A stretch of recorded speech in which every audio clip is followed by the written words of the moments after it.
നമസ്കാരം. റഡാറുകൾക്ക് കണ്ടെത്താനാകില്ല. ശബ്ദത്തിന്റെ 5 ഇരട്ടി വേഗതയിൽ കുതിക്കും. സമുദ്രനിരപ്പിന് തൊട്ടുമുകളിൽ കണ്ണിൽപ്പെടാതെ ലക്ഷ്യത്തിലേക്ക് പാഞ്ഞെത്തും. ശത്രുവിന് പ്രതികരിക്കാൻ സെക്കൻഡുകൾ പോലും നൽകാതെ ആക്രമണം നടത്തും. ആധുനിക യുദ്ധത്തിന്റെ എല്ലാ കണക്കുകൂട്ടലുകൾക്കും തകർക്കാൻ ശേഷിയുള്ള ഇത്തരം അത്യാധുനിക ഹൈപ്പർസോണിക് ആയുധം വികസിപ്പിക്കാനുള്ള ദൗത്യവുമായി ചൈന രംഗത്തെത്തിയിരിക്കുകയാണ്.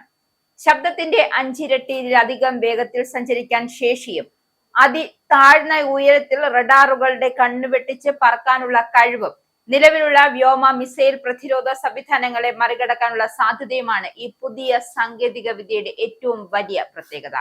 ഈ പദ്ധതി യാഥാർത്ഥ്യമായാൽ യുദ്ധഭൂമിയിൽ മുന്നറിയിപ്പിന് പോലും അവസരം നൽകാതെ പുതിയ തലമുറ ആയുധങ്ങളുടെ യുഗമായി തുടക്കമാകും. അതുകൊണ്ട് തന്നെയാണ് ചൈനീസ് അക്കാദമി ഓഫ് സയൻസ് ആരംഭിച്ച ഈ ഗവേഷണ പദ്ധതിയിലേക്ക് ലോക സൈനിക ശക്തികളുടെ ശ്രദ്ധ മുഴുവനും ഇപ്പോൾ എത്തിയിരിക്കുന്നത്.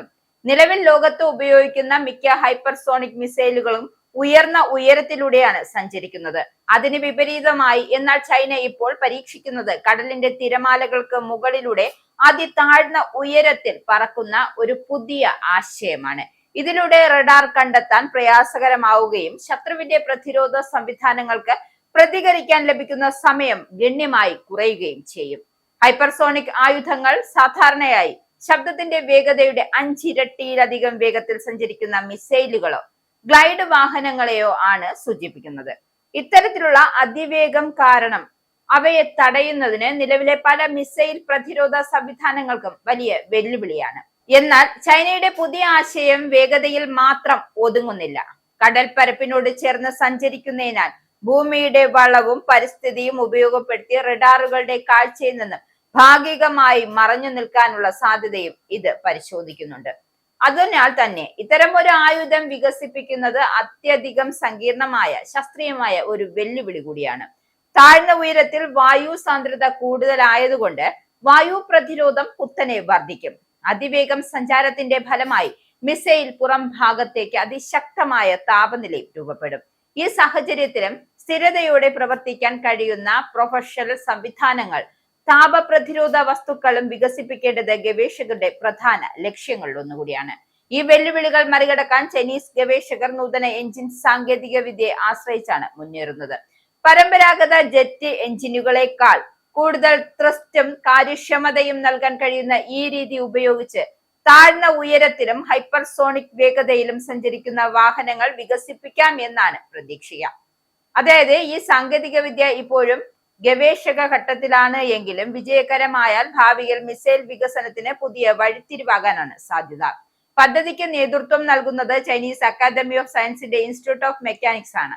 Science and technology university of China, നിങ്ബോങ് institute of materials technology and engineering തുടങ്ങിയ പ്രമുഖ ഗവേഷണ സ്ഥാപനങ്ങളും ഇതിൽ പങ്കാളികളാണ്.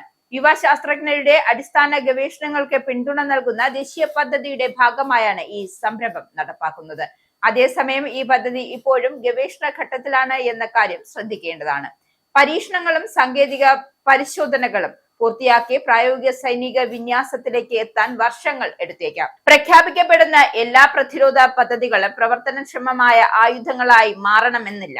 എന്നിരുന്നാലും ഈ ഗവേഷണം വിജയിച്ചാൽ ഹൈപ്പർസോണിക് സാങ്കേതിക വിദ്യയിൽ ചൈന മറ്റൊരു നിർണായക മുന്നേറ്റം കൂടി കൈവരിക്കും.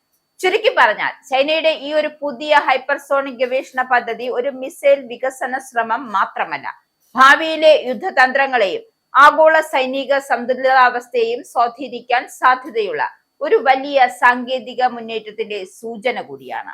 സമുദ്രനിരപ്പിന് തൊട്ടുമുകളിൽ അതിവേഗത്തിൽ സഞ്ചരിച്ച റഡാർ സംവിധാനങ്ങളെ മറികടക്കാൻ കഴിയുന്ന ആയുധങ്ങൾ യാഥാർത്ഥ്യമായാൽ നിലവിലുള്ള വ്യോമ മിസൈൽ പ്രതിരോധ സംവിധാനങ്ങൾ പോലും പുനർരൂപകൽപ്പന ചെയ്യേണ്ട സാഹചര്യം വരും.